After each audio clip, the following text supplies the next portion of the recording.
G'day and welcome to the Ball Boys AFL Fantasy Podcast. And today we're going live and we are also going down with the ship.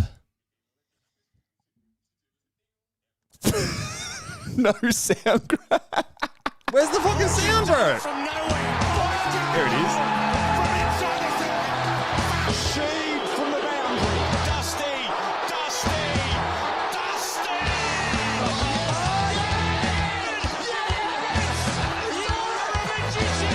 Petrarca.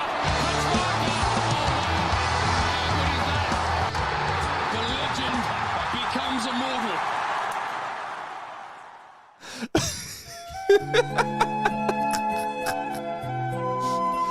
That was the music that was supposed to be playing.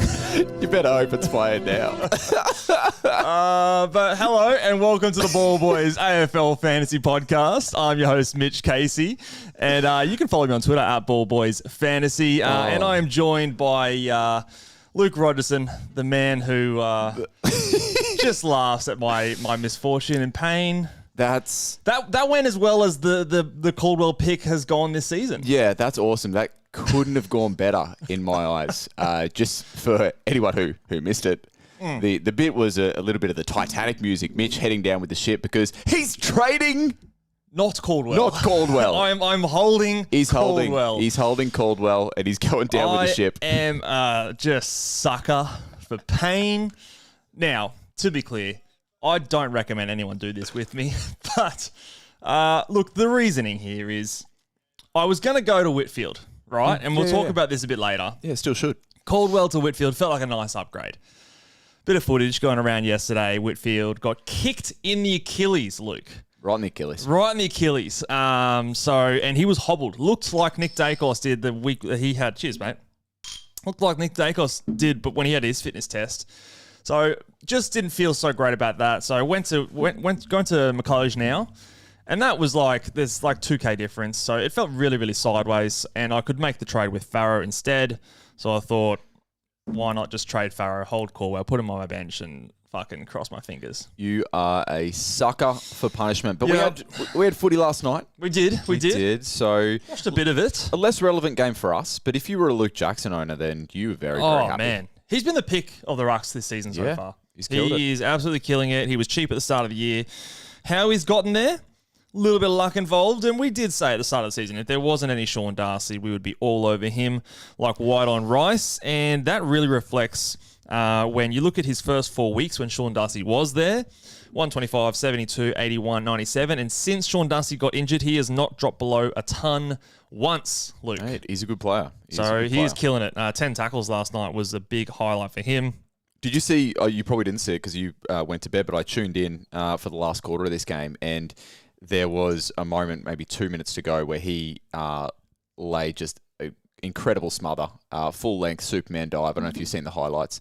Smother. Mate, how many points is that? And literally, it was at the point where Hawthorn had an opportunity to go forward, take the lead. He laid the smother, ball bounced up to Freo, out. Freo kicked basically what was the sealer. Wow. Yeah, really good play. Well, I saw people talking about him being, back in his draft year, should he have been the number 1 pick and all this sort of stuff. So, sounds like he did something good last night for that talk to be there.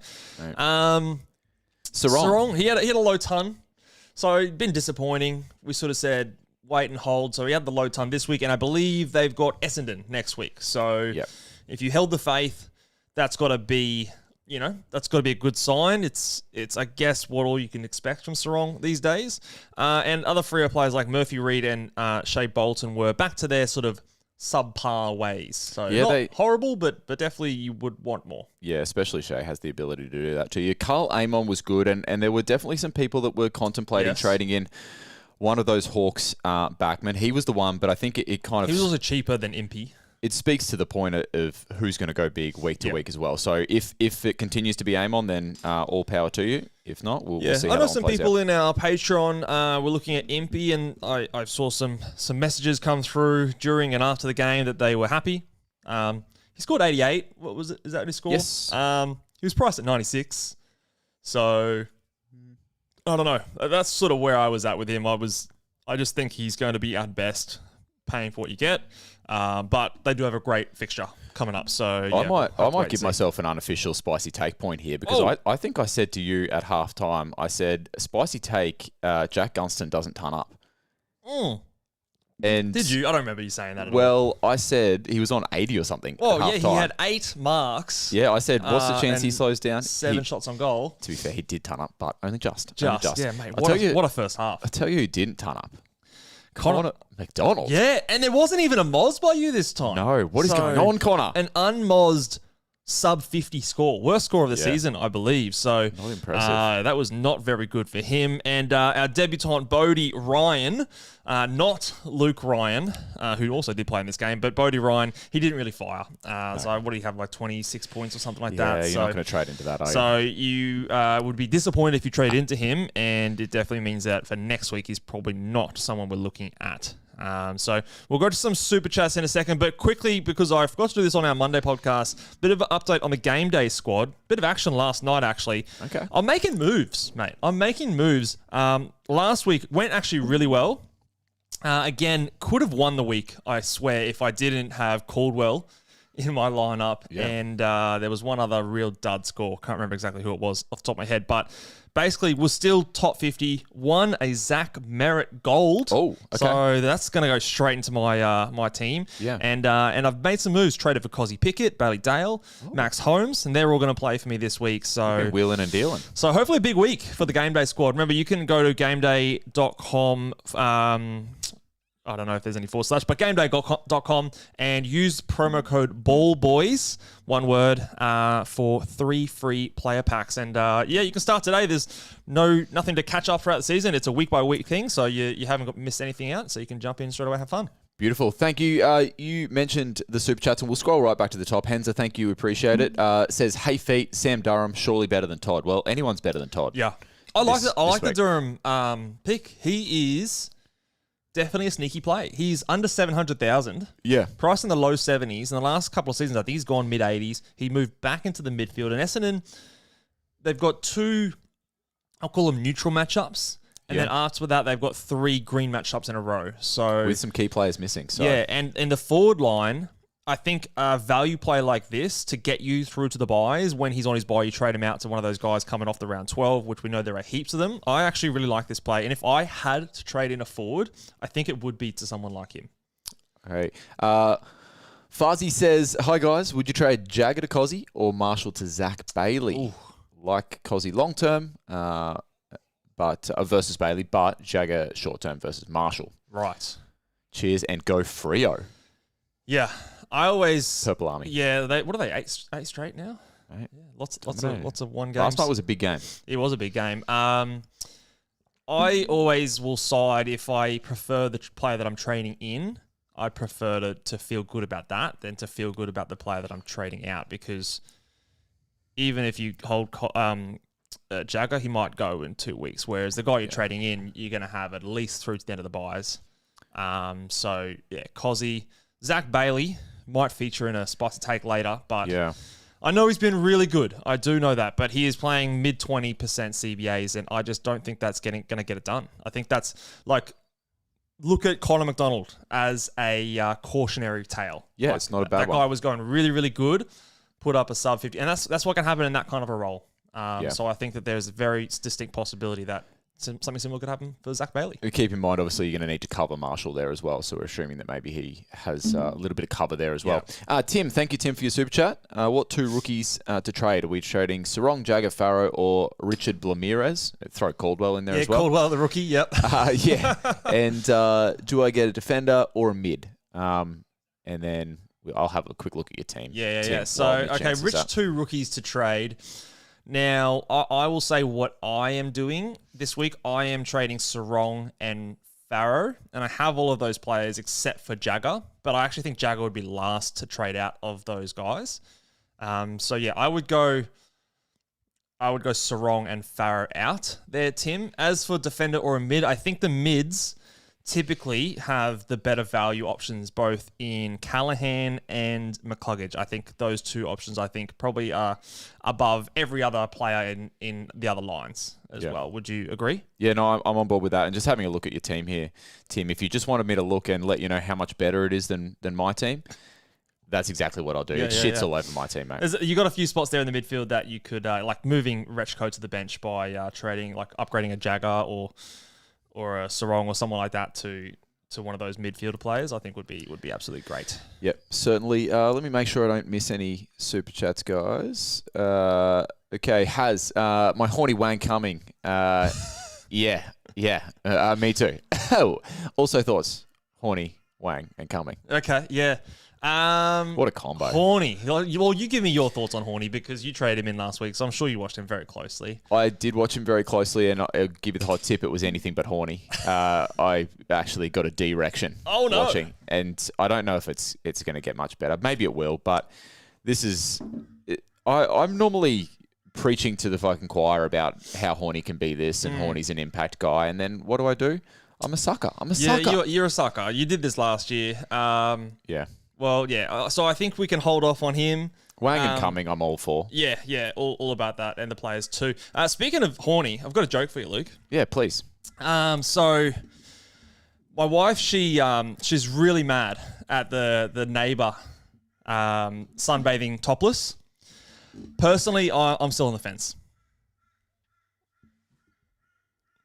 You're supposed to laugh there. Yeah. Oh, sorry. You laughed when you read it, mate, and I shamelessly stole the joke. So, no, that was good, mate. That was good. That was good. Yeah, well played. I'm sure people out there would just. When you laugh, it makes it better. But we all know that was a good joke. All right, we've got no more super chats. Yeah, let's go. Let's go, Lucas. 2 more, and then we'll go. Yep. Hey, boys. I hope your dick ends are well.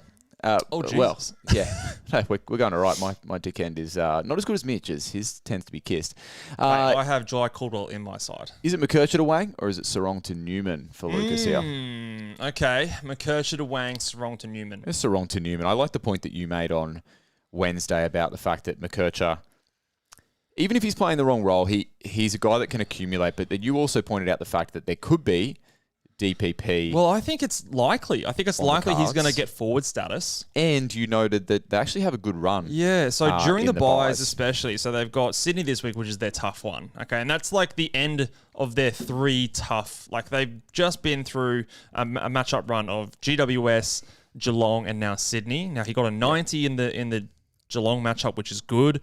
The Sydney matchup will be another tough one this week. So I think if you trade, it has to be this week. If you're holding, I think from then you're holding through to the end of the bye rounds because he goes Adelaide, Gold Coast, He's got his bye then. Freo, West Coast, Richmond, and Essendon. So West Coast, Richmond, Essendon, 3 games in a row. That is as good as it gets, Luke. So yeah, especially in a time of need. Yeah, so if you have someone who can cover through your buys like him, I think that's a good thing. So, yeah, I am going to be holding and I am trading Sarong out first. If I had the chance to go to Wang over a Newman, I don't know. It might be different.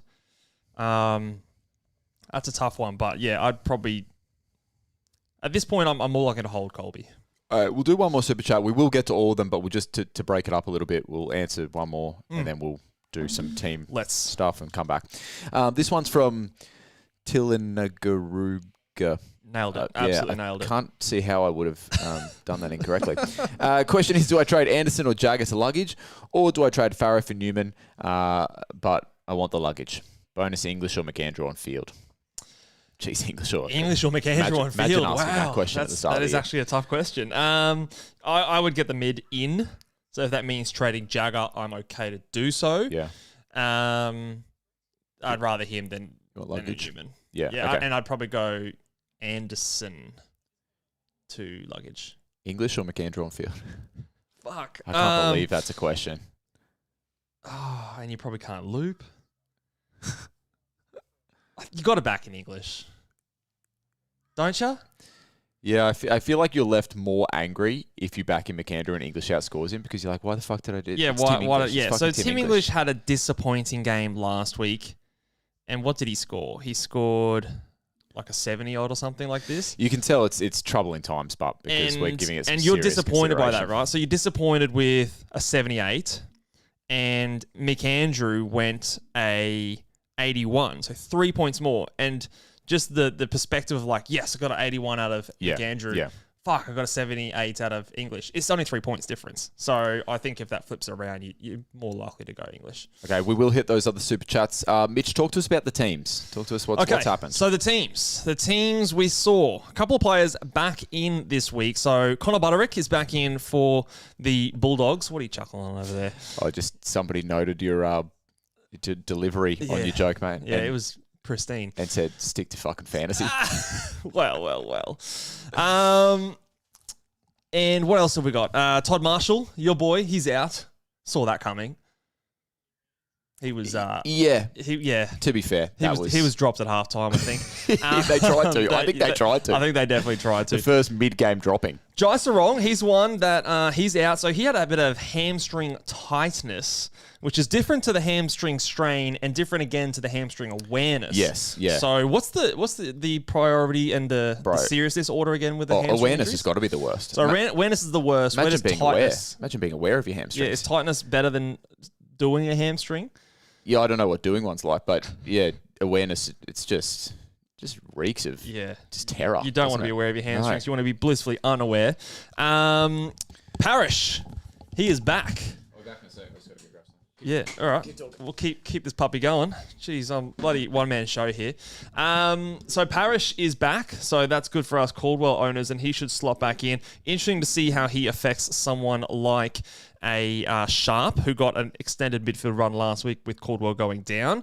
The other news is that we have Redmond also coming back. So I'm not too concerned as an owner of Roberts, but again, just a little bit of a watch on how that plays out. Roberts could potentially be a captain option this week, but it sort of just makes you a little nervous with something like that. We have Caldwell is officially out, so he is going to miss a weekend. Honestly, as a Caldwell owner, I am actually kind of glad. I hope that he takes this week to take a good, hard look at himself in the mirror, comes back after a week off fresh, and back to his old self. Nick Bryan's going to make his season debut, so that is very interesting. I was a little bit interested in someone like a 2-meter Peter, but I think that basically squashes that as a risky, unique, fruity option. So interesting to see his time on ground. Jake Bowie is making his season debut for the Bombers as well, so thought that might be later on in the season, but he's come in round 9. Taranto's back from concussion, so again, bit of a watch on him and how he affects someone like a Sam Cumming and his inside mid role. And Dawson is back for the Crows. And again, I wonder, the last time he came back, or the last game he played, he was playing a bit more off half back. So to me, the question is going to be, as Luke comes back. Oh, I know what she went and got. Fucking hell. Can't believe. Oh, my days. So, yeah, it'd be interesting to see if he goes back. There was talk throughout the week that Rochelle wants his mid-time back, and they're going to give him another run in the mids after making him play forward the last couple of weeks. So, yeah, I wonder if Dawson is playing back to make way for that to be possible. Check in the Friday or the 5 o'clock Sunday squads that got trimmed. I was watching a bit of Lindsay on the extended bench, but he is fine. He is still there. And there is really nothing to see that. We got Butts out. Butts out? Yeah, Butts is out. I don't mind Butts in. Yeah. Occasionally. Butts in. Yeah. Or in Butts. Excuse you. Grow up, mate. Grow up. Now, all right, okay, what are you doing? Well, the fact of it is that the Synergy has donated a little bit of coin. And I think rightly just wants, and I think a lot of people out there just want you to maybe just a little bit of suffering for the Caldwell pick, myself included. How could you do this to me? So, all right, what do you got? Some Jim Beam. Jim Beam. I Okay. just found this. Had to go back to my place to get it. Yeah, you've searched far and wide. I have, but that is yours. Okay, I'll wear this one. You do it? Yeah, I deserve this because I'm going to go ahead and say this is like the Caldwell pick. By far, my worst AFL fantasy starting pick of all time. I can't think of a single one that's worse. But here we go. Enjoy, mate. Oh, he's good. Chase that. Yeah. Well played. Well played. Thank you very much for the super A chat. bit more in that than I thought. Shot and a half, that Yeah, one. that was a decent amount. Okay. Werndogger says, and Werndogger, thank you for the super chat, says, boys, in order to get Cumming and Lug, I have to hold Grill and trade Farrow and Carroll. Is it still worth it, or is it better to get better off getting Sharp? So if you had to, we probably think Carroll's still got a bit of cash to generate. Farrow, so he can probably go. But if it meant missing Cumming, would you go Sharp in order to? Oh, you're done. You are cooked. Still sitting in my throat. That one burned a bit. Nice. There's a fair bit. Well, let's talk about the Cumming thing now, right? So you've been a pretty busy boy this week, so I was sort of filling you in with the news, but there was a bit of a panic yesterday, specifically when a Richmond Twitter account, I don't think this was a fantasy person, but just someone who's a Richmond nuffy and was, I think, at a board meeting or something. Okay. Basically said Richmond Duffy. that, to paraphrase from the CEO, that Cumming is going to be going in for his shoulder surgery sooner rather than later, was the wording. And so, obviously, I think it was Supercoach players as well, who he's on the bubble, so they're all trading him in. Yep. And we're all trading him in as well.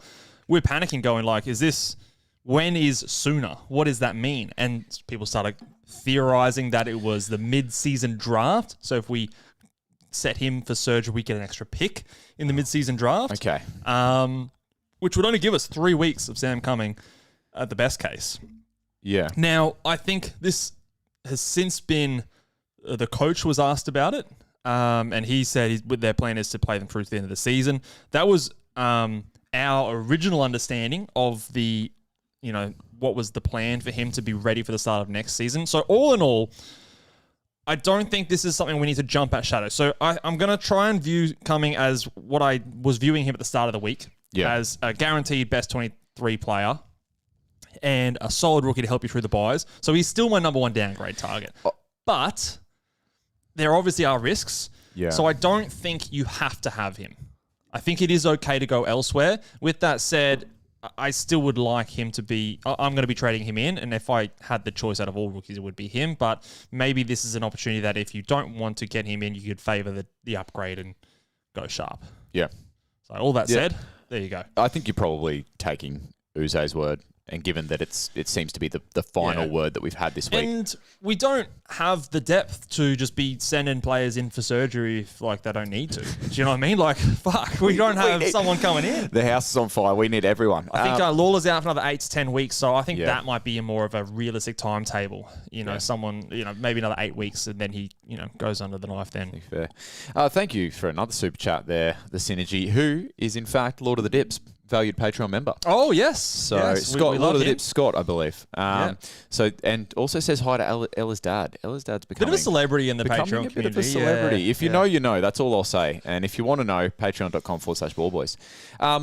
Do you have your goggles here, mate? I do. Is it goggle time? It is. Let's do it. Let's get goggly, hey? Let me find you some music.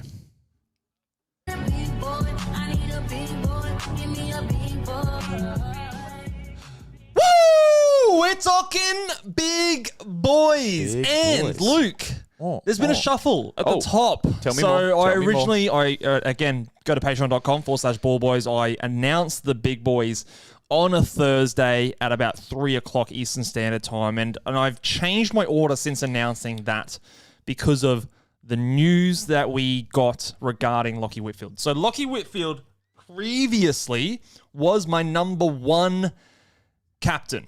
We may need to go back to old mate here who says we didn't really answer his question. But That's anyway. right. We'll circle back. Yes. We have I don't know if you've noticed, we have a tendency to go off on tangents. Yeah. But anyway, I'm going off on one right now. Lachie Whitfield was number one, but with his vision looking like,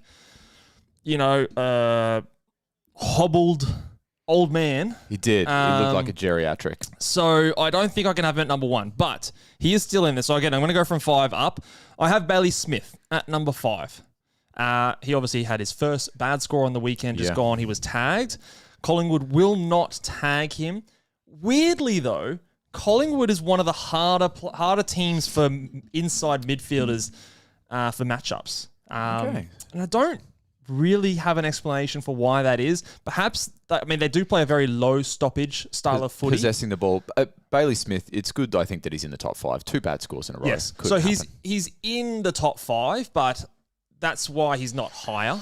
I think if I look at the Collingwood matchup, I instantly think, okay, yeah, he should be top 3, top 2 even, but just that flag brings him down to number 5. His teammate, Max Holmes, is actually at number 4. So I actually like Holmes better than Bailey Smith, especially he's playing more off half-back. That's where the points seem to be against Collingwood. So I think he will feast, especially after he got a bit of attention as well. Lachie Whitfield slots in at number 3. Now, I would feel way more comfortable putting a VC on Lachie Whitfield. I would love to VC Lachie Whitfield without the risk, but putting the straight C on him after what we saw in the footage, I know it's going to be 2 days later, so maybe it's fine, okay? And that's the upside of putting the VC on him. This could be a 140, okay?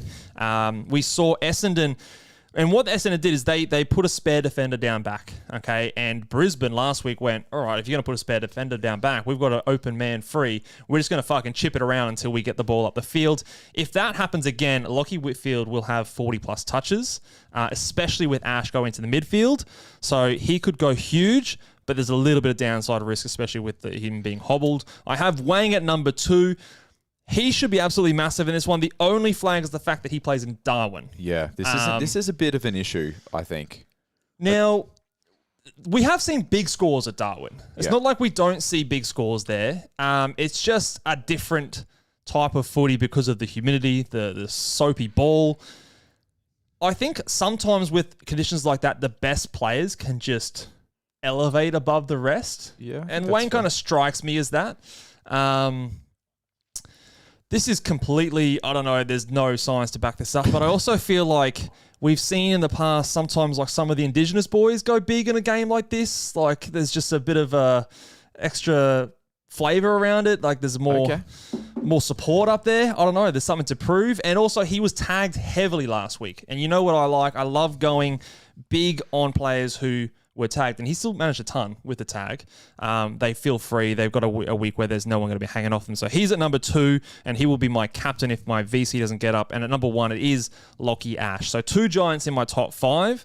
Lachie Ash, he's in the midfield, which is the better matchup for Essendon, and he is as thirsty as they come. So he will be very much involved in all of the waxing going on at GWS versus Essendon. So he, to me, is the safest captain, and I would definitely want to include him if I had him on my side. Okay. So they're the big boys. There are the Bailey big Smith, boys. 5, Max Holmes, 4, Lachie Whitfield, 3, Wang at 2, and Lachie Ash at number 1. All right, let us know if you agree or disagree, and put your spicy take in the chamber, because we're going to get hot. Yes.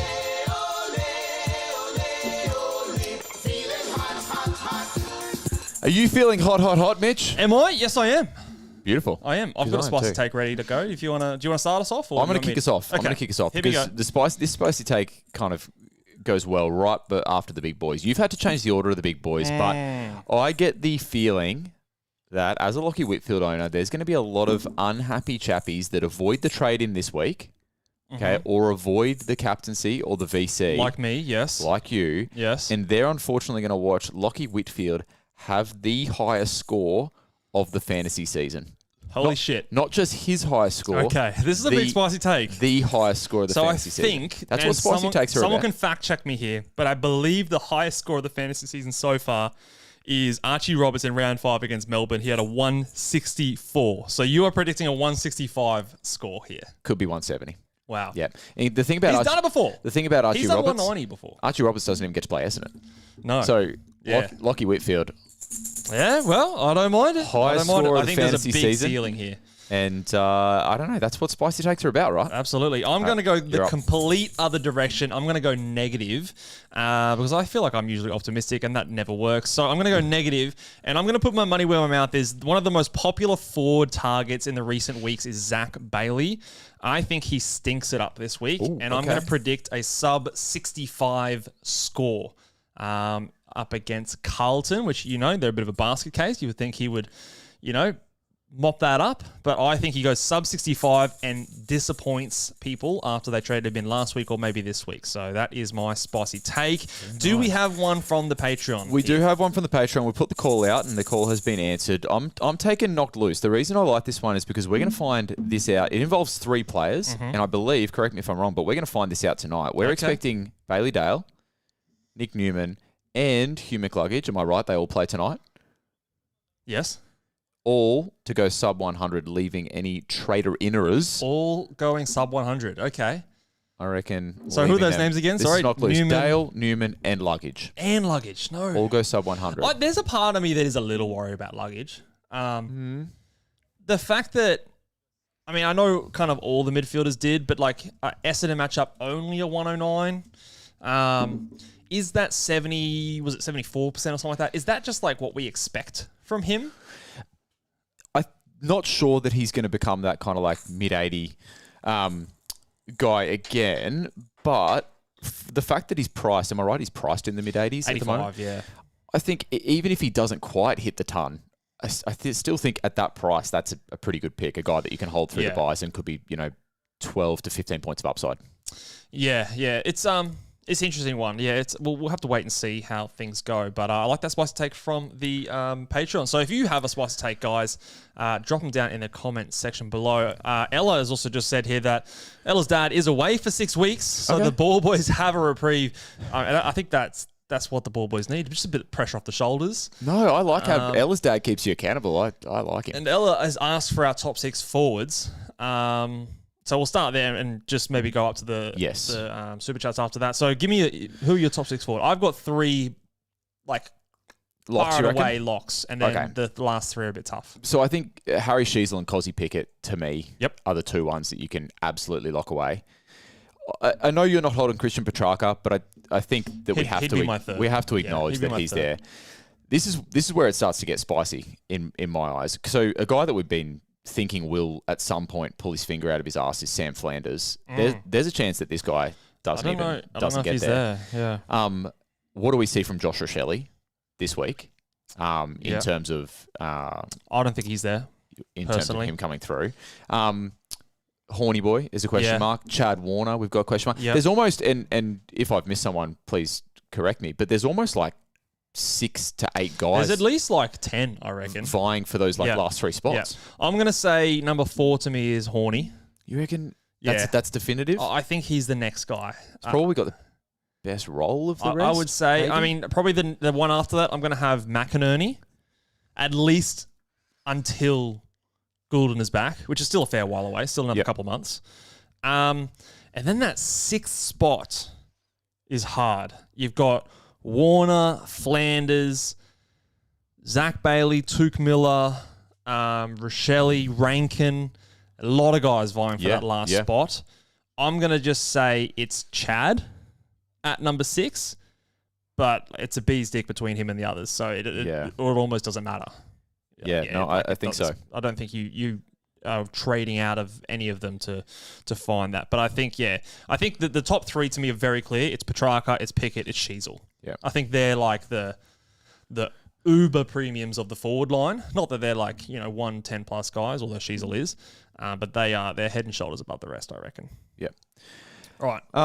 What's the difference between a rusty bus stop and a lobster with breast implants? Oh, okay. Yeah, there's quite a few differences I can think of, but what do you reckon? One's a rusty bus station and one's a busty crustacean. Nice. Very good. Very good. Old recycled one. One from your sister there, actually. So that was good. You don't often get to say that. That was good. Okay, Pietro Bonacina. We should take the spicy take graphic off because we've moved on. Yep. Pietro, thank you for the super chat. Says, just asking about trades. So do I trade Caldwell or Jagger to Cumming? And then the second trade, do I trade the other to Luggage and keep Lombard F6? Or do I fix Marshall with any premium forward? Has he got a new role? No. Because he was getting up the ground a fair bit these last couple of weeks. He dropped like a decent score. No. I was looking at his scores the other day. So he has gone under 50 4 times and over 50 4 times as well. So this is not to be trusted. I don't know. I reckon it's okay. I reckon you just go get the better player and just go the Lombard Lotto. Maybe the thing that convinces you of this is what we just discussed about those forwards and the fact that if there was like a definitive top 6 forwards and you were conceding 30, 40 points to these guys every single week guaranteed, maybe. But we just saw last night people who have a Shea Bolton, people who have a Murphy Reid, Connor McDonald. Connor McDonald is a great example. Lombard could outscore these guys. Pietro, there's even a chance that you look at last night and go, well, just based on that, I know some teams have those players. Do I just roll the dice on Lombard? Yeah. It would feel shit to fix up the F6 again. I'm fucking it off. You're over it, eh? I don't care. I can definitely see. I think Zerha will be on the field there for me. I want to get my team looking Mickey Mouse, and I'm just going to ditch that position for now. Yeah. So I think the forwards, unless... And the other thing is there's no one's at value. No one's at a cheap price. The only premium that I think is at a cheap price is Isaac Rankin, but even he's got issues in terms of there's flags for tags coming up in future games. Yep. So that's why I like the Durham pick, because he's a lot cheaper than all those guys. He's at Braden Cook kind of price areas, and he doesn't have the round 12 buy. So if I had to pick a forward, it probably would actually be him. But yeah, I'd probably rather go shopping elsewhere if I could. I believe it is question time. Callan wants to talk him out of Tom Brown from Richmond. Yeah, we gave this just a little bit of airtime. I think it might have been on the Q&A show on Wednesday. Had a question about Tommy Brown. It's interesting. He's got a break even of 7. Price $545K. So that is cheaper than a Tom Blamires. So rookie priced. The thing that we pointed out for consistency's sake as well, the thing we pointed out on Wednesday was he's a defender. So yes, I'm just based on my team and based on things I've been hearing, I don't know if there's too many teams that are looking to upgrade defenders, unless, for example, you were like maybe you had a Sarong fielding field. Sarong. Yeah, that's where I was going to go. But there's a lot of people that I think are either A, hunting value in the midfield, or B, trying to fix up the shambles of a forward line. And so that's kind of what makes me maybe not as red hot on this pick. I think the only way I really like this pick, and it's a niche area, but if you already had Cumming and you could use Tom Brown as the downgrade, so say, for example, you had a Colby McKercher and you wanted to fix Colby McKercher to Tom Brown and then do a rookie up to, say, like a McCluggage or Callahan or something like that. And you already had Sam Cumming. So you've got the quote unquote number 1 rookie. Yeah. And you're just looking for a cash grab. He's got a decent fixture coming up as well. He's going to make some money. I wouldn't feel good him being my upgrade for the week, but him being this kind of weird sideways downgrade option and still getting the upgrade that I want, I would feel much better about it in that scenario. So, he's kind of one of those players that I would love this in round 12, like as a buy round, just like shuffle. Little kind of like get through the bye little rounds. Cute little play, but I think with 3 weeks still to go until then, it's a little early for me to do things like that. Okay, Damon, I think, has been waiting patiently. I think Damon's had this question right at the top of the chat. So, Newman and Cumming or Dale and Sharp? So this is going to be perhaps a common theme for people. It's a very hard split. Yeah. So where You are we saw going? me flip-flop on Newman and You were flip-flopping like Dale. a catfish in a moon bouncer, mate. All right, well, what are your thoughts between Newman and Dale? I was actually kind of starting to think Dale, and there were definitely a few people that were that are scarred by Bailey Dale. But the thing... Connor Budrick is back. Is that an issue? See, this is probably the trouble is because Budrick was there to start the season, but Bailey Dale was coming off an injury to start the season. We noted, watching him I remember watching that first game, that round 0, and he looked cooked. Like, he did not look ready.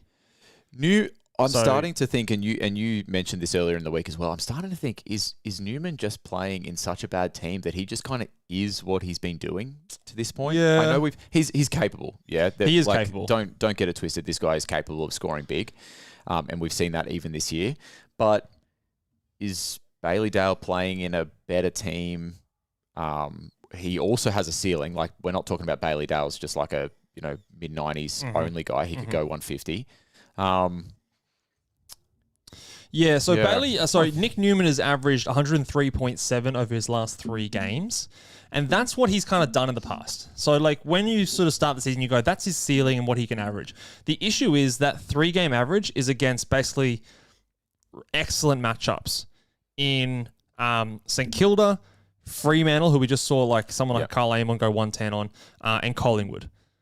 His last 5 game average is a 94.6, which is also his season average. I think the 95 for his season is basically what I expect him to do because he's got tougher matchups coming up. If I had to choose, I would go Dale first, and the coming news is enough for me to go just side with the guy I like as the upgrade more. So yeah, it's probably Dale for me. I just remembered, and I hope you're still in the chat there, Warren Dogger, that but he danced around his question before, his super chat question. So let's just go back and give him something definitive here. So it was a question, coming in luggage, okay, which means holding grill, or do we get sharp and fade luggage? So sharp. Let's discuss sharp, and then do I come and have to hold grill and trade? In order to get Sam Cumming and Clog, I have to hold grill and trade Farrow and Carroll. Okay. Yeah. Is it worth it? Or better getting off Dyson Sharp? I think that's fine. I think that's 100% worth it. Farrow and Grill are kind of in similar areas for me. I probably would have Grill going out slightly ahead of Farrow. I think Grill is tiring a lot. And he might go down more in cash in this 1 week. But if there's a difference when you're getting... It's more important to have the right ins than it is to have the right outs. Because the guy's going out, you're probably just going to trade him next week. The guy you're bringing him in, you're going to have him for weeks and weeks. Okay? So there's probably... Between the right trade-ins, there's maybe 100 to 150K difference. But the right trade-out, it's maybe 10 to 15K.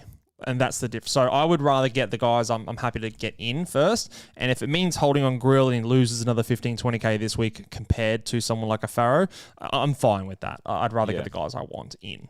So that's where I would probably go there. Wern Dogger. Sorry again that we missed you, mate. Yep. So let's have a look at Reese's question here. Don't get luggage as a... McCluggage and Lions fan. Okay, Lions fan. Horrible fixture. Cats twice and Swans in the 8 weeks. Cats tagged him to a 51 in the first 5. Okay, so basically not sure on the McCluggage hype here. Would they tag him? You got Ashcroft and Neil running around. Surely you're not going to McCluggage who's coming off a calf. Yeah, I'm thinking that from the outside looking in, I would, but the Cats are obviously a knowledgeable organisation. Do they see something there? Luggage is the kind of guy that can hit the scoreboard as well. But I mean, in saying that, Will Ashcroft is a fucking 2-time Norm Smith medalist, is he not? Yeah. So I think it's a different year. I know that maybe they've done that before. I just don't see a world when McCluggage gets any attention when those two guys are there. Yeah. So, we certainly, I mean, We could be wrong. If we look like idiots, we'll come back and we'll shout you out there, Reese. Yes, there might be another one of these if we keep making bad decisions. For you, maybe. Hey, I want to see you give that a shot.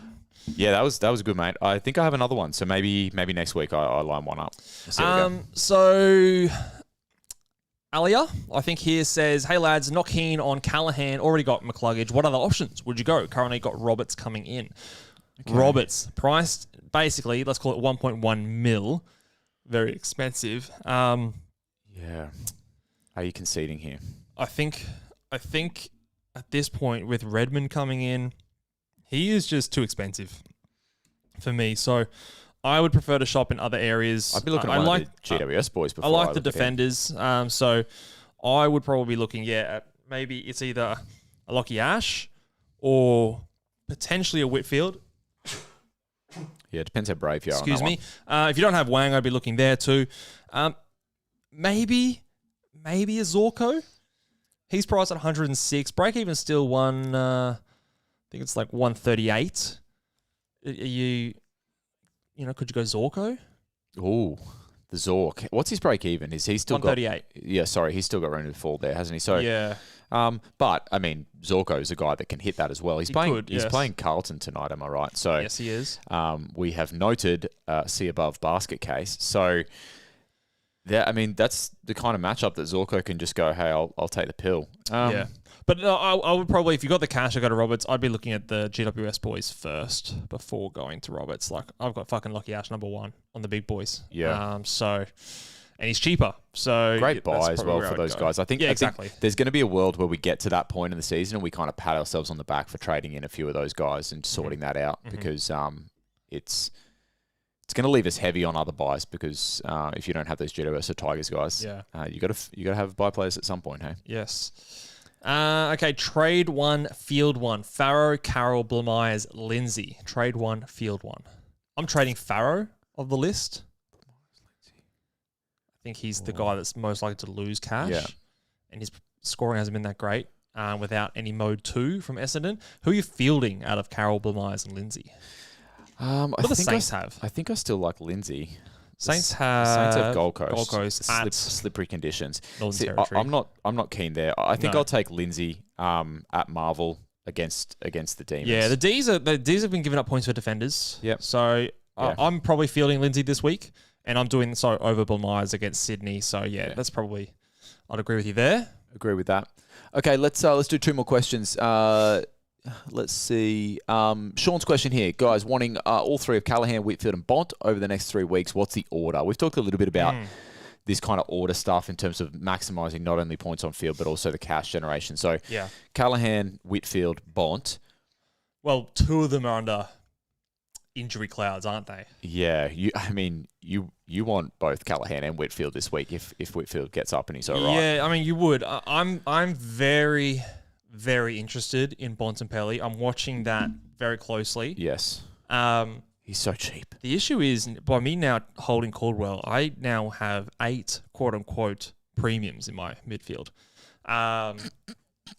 Caldwell not being one of them. But I would just be going the guys that I know is healthy. So that's Callahan. So he'd be my number 1. And then you take... And then it's like, it's hard to split the 2 because I want to see what happens with Bont this week. Course. I want to see what happens with Whitfield, how he looks. But you're also... So if Whitfield gets through this game this weekend and looks fit, well, he plays West Coast next week. It's another good matchup. Pardon? It's another good matchup. So if you're looking to target that matchup, then by all means. And Bontempelli's not going to get away from you. He's capable of hitting his is it mid 120 break even for Bont? 124, yeah. So he's capable of hitting that, but even next week, even if he does hit that, his break even's not going to come right down. So you could maybe get him in the 3rd week. He is, of him and Whitfield, he's the cheapest one though. Like he's under $1 million. So he is the most value potentially of all of them. And probably the clear, like, I have him, maybe not quite as Nick Dacos and Bailey Smith, but he'd be the next guy for me, though, in terms of midfielders, like, uber premiums. So if he was healthy, if we knew he was 100% healthy, he would be my number 1 trade target this week.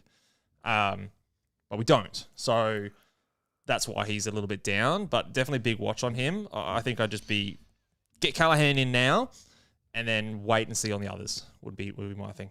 Yeah, beautiful. Last question here from Space says, love the podcast. Appreciate that. Appreciate you listening along. Murray, what are our thoughts on Murray, new cash cow for the forward line? Job Murray. security. Oh, Toby Murray. Big Tobes. Now, we watched that game closely because of your Todd Marshall. And the player that he was matched up on when he went back into defence in the second half was Toby Murray.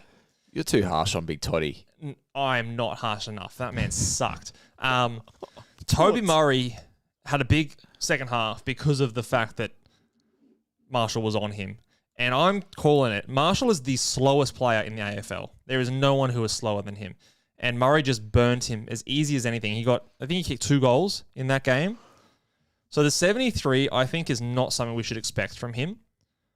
I don't think I could recommend trading in Toby Murray as a downgrade. He also has the round 12 bye as a rookie. Yeah. So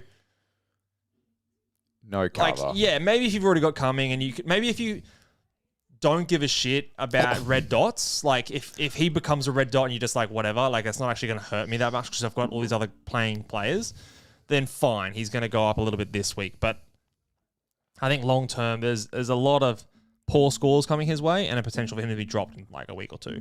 I think it's pretty fair assessment. Yeah. Hey, do you want to go down with your ship to finish or? Yeah.